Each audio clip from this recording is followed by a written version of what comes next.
9th, विषय सामाजिक विज्ञान, पाठ 2, राजस्थान के क्रांतिकारी। पुस्तक है राजस्थान का स्वतंत्रता आंदोलन एवं शौर्य परंपरा। उसके अंतर्गत पाठ 2 का अध्ययन हम आज से प्रारंभ करते हैं। आप सभी भैया बहनों का हार्दिक अभिनंदन। पाठ 2 है राजस्थान के क्रांतिकारी। राजस्थान में क्रांति की आवश्यकता क्यों हुई? क्रांति की आवश्यकता क्यों पड़ी? इससे पहले हमें कुछ सोचना पड़ेगा। तो नंबर कुछ पॉइंट हैं, ध्यान करेंगे आप। पहला है दिल्ली की बादशाहत। दिल्ली में जो बादशाह बैठा था उस बादशाहट का विघटन हो गया, यानी मुसलमानों का शासन धीरे धीरे समाप्त होने लगा। दूसरा है अंग्रेजों का भारत में पांव पसारना। दिल्ली में बादशाहत का विघटन होना और अंग्रेजों ने भारत में धीरे धीरे पांव पसारे। फूट डालो की राजनीति लाकर अंग्रेजों ने अपने पैर पसारना प्रारंभ किया। कुछ राजा महाराजा सामंतों को करों में छूट देते थे, यानी जनता के साथ दोहरी नीति लागू करते थे।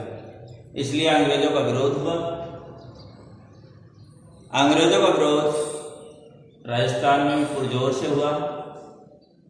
राजस्थान में क्रांति की लहर को आगे बढ़ाने का श्रेय राजस्थान के प्रमुख क्रांतिकारी कवियों का रहा।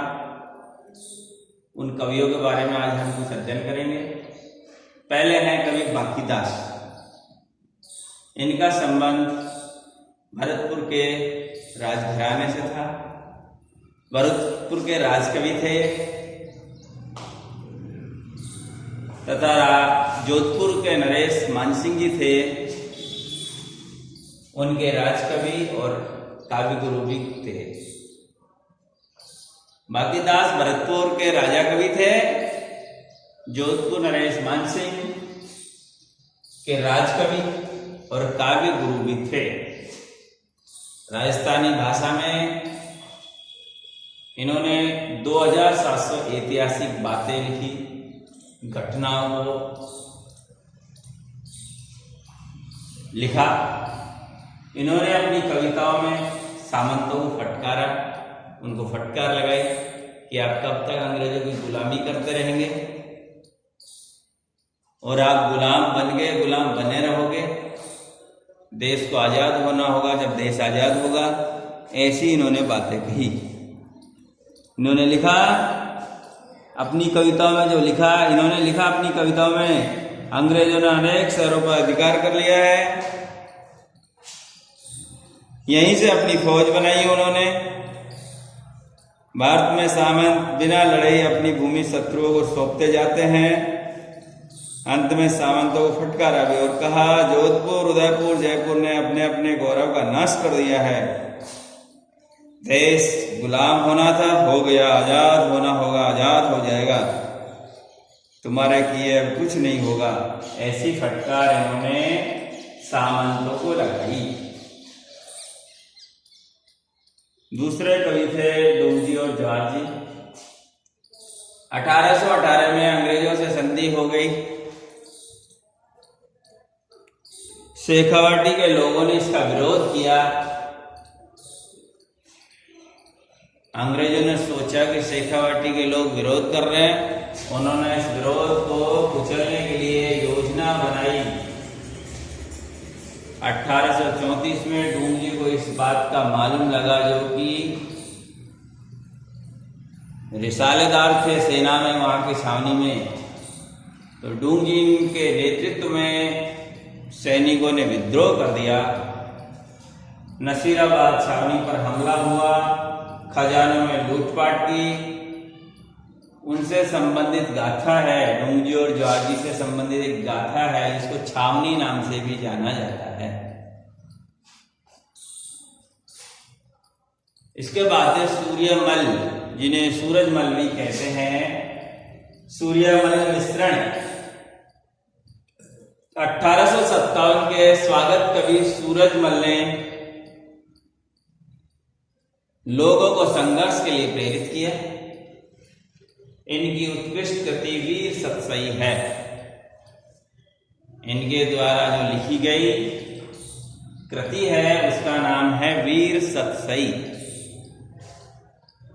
कवि गिरवर्धन ने अहुआ के युद्ध पर 3 छप्पे लिखे थे। इन सभी कवियों से प्रेरित होकर जनता में आजाद होने की ललक जागृत हुई। स्वदेश आंदोलन ने जोर पकड़ा और सशस्त्र क्रांति के प्रयास प्रारंभ हुए। राजस्थान के प्रमुख क्रांतिकारी जिन्होंने आजादी के लिए अलख जगाई, आजादी की पूर्ण कार्य रूपरेखा तैयार की, ऐसे क्रांतिकारियों का अध्ययन हम कल करेंगे। राजस्थान में अनेक क्रांतिकारी वीर पुरुष पैदा हुए जिन्हों के अथक प्रयास से हमारा देश आजाद हुआ, गुलामी की जंजीरों से मुक्त हुआ। आज हमने थोड़ा देखा कि प्रमुख क्रांतिकारी कवि थे जिनसे प्रेरित होकर राजस्थान के क्रांतिकारियों में देश प्रेम की भावना जागृत हुई और इस देश को गुलामी की जंजीरों से आजाद कराने की प्रेरणा मिली। धन्यवाद।